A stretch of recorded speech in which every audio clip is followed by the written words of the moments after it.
Assalamualaikum warahmatullahi wabarakatuh. Kami dari kelompok 2, 12 MIPA 1.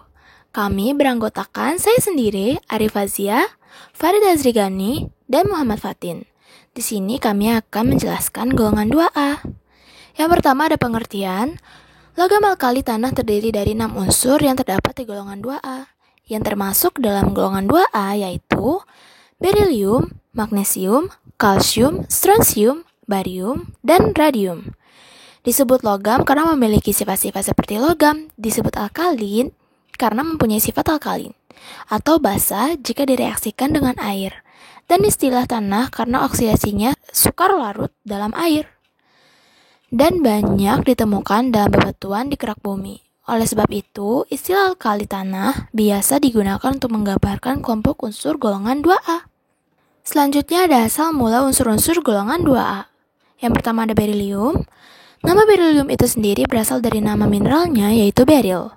Pada saat itu, Wohler tidak dapat melelehkan berilium, tetapi ia berhasil menggabungkan bubuk kehitaman itu menjadi kepingan berilium dengan sangat memuaskan. Ditemukan sebagai oksidasi oleh Vauquelin dalam beril dan zamrud di tahun 1798, logam ini diisolasi pada tahun 1928 oleh Wohler dan Bezy. Mereka tidak berkolaborasi dengan reaksi kimia kalium atas berilium klorida. Berilium pernah dinamakan glucinium dari Yunai glikis manis karena rasa manis garamnya. Logam ini berwarna seperti baja keabu-abuan. Yang kedua ada magnesium. Tahun 1618 ditemukan bahwa air yang berasal dari suatu danau di Epsom, Inggris memiliki kekuatan menyembuhkan. Tidak lama setelah penemuan tersebut, Epsom langsung menjadi tempat spa yang dikunjungi oleh pengunjung yang berasal dari seluruh Eropa yang datang untuk penyembuhan. Setelah diketahui bahwa zat yang menyembuhkan itu adalah magnesium sulfat hidrat, maka hidrat tersebut dikenal sebagai garam Epsom pada tahun 1808. Setelah penemuan kalsium, barium, dan strontium, Davy mengisolasi sampel logam magnesium. Menurut Davy, nama magnesium dan mangan sangat mirip, sehingga memungkinkan kekeliruan. Karena itu, ia mengusulkan bahwa nama magnesium diganti dengan magnium. Black telah mengenal magnesium sebagai elemen di tahun 1755. Davy berhasil mengisolasikannya di tahun 1808 dan Bezy mempersiapkannya dalam bentuk yang koheren di tahun 1831. Ketiga ada kalsium. Walau kapur telah digunakan oleh orang-orang Romawi di abad ke-1, logam kalsium belum ditemukan sampai tahun 1808. Setelah mempelajari Berzelius dan Pontin berhasil mempersiapkan campuran air raksa dengan kalsium dengan cara mengelektrolisis kapur di dalam air raksa. Davy berhasil mengisolasi unsur ini walau bukan logam kalsium murni. Yang keempat ada strontium. Elemen ini berhasil diisolasi oleh Davy dengan cara elektrolisis di tahun 1808. Tetapi, Adair Crawford di tahun 1790 menemukan mineral baru yang berbeda dengan mineral-mineral barium lainnya. Yang kelima ada barium. Barita telah dibedakan dari kapur oleh Skill di tahun 1774. Unsur ini ditemukan oleh Sir Humphrey Davy di tahun 1808. Barium ditemukan hanya terkombinasi dengan unsur lainnya, terutama dengan sulfat dan karbonat, dan dipersiapkan secara elektrolisis dengan klorida. Sumber utamanya dari barit dan witerit. Yang keenam ada radium. Radium ditemukan pada tahun 1898 oleh Marie Curie dalam pitchblende atau uranit di Bohemia Utara. Ada sekitar 1 gram radium dalam 7 ton pitchblende. Unsur ini diisolasi oleh Marie Curie dan de Broglie di tahun 1911 dengan cara elektrolisis solusi radium klorida murni yang menggunakan katoda air raksa. Cara lainnya adalah dengan destilasi radium klorida murni di atmosfer hidrogen. Selanjutnya ada sifat kimia. Titik leleh, titik didih, dan daya hantar listrik dan panas cenderung menurun jika dibandingkan dengan logam alkali spiode.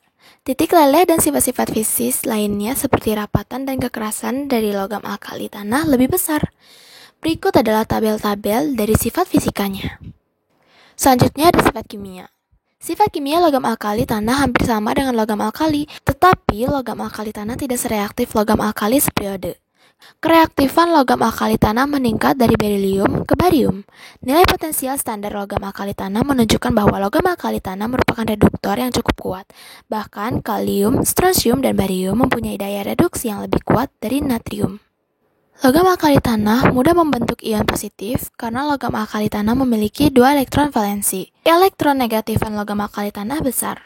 logam alkali tanah merupakan reduktor atau pereduksi kuat. Selanjutnya, ada konfigurasi elektron. Berikut adalah konfigurasi elektronnya. Selanjutnya ada proses pembuatan. Berikut adalah contoh gambar proses pembuatannya. Selanjutnya ada reaksi pembuatan. Logam-logam alkali tanah diperoleh dengan elektrolisis lelehan garamnya kecuali berilium. Yang pertama ada pembuatan berilium. Berilium dapat dibuat dengan mereduksi garam fluoridanya. Berikut adalah caranya. Yang kedua ada pembuatan magnesium. Berikut adalah cara-caranya. Selanjutnya ada reaksi dengan unsur lain. Yang pertama, reaksi dengan air. Kalium, strontium, dan barium bereaksi dengan air membentuk basa dan gas hidrogen. Magnesium bereaksi sangat lambat dengan air dingin. Berilium tidak bereaksi dengan air. Yang kedua ada reaksi dengan hidrogen.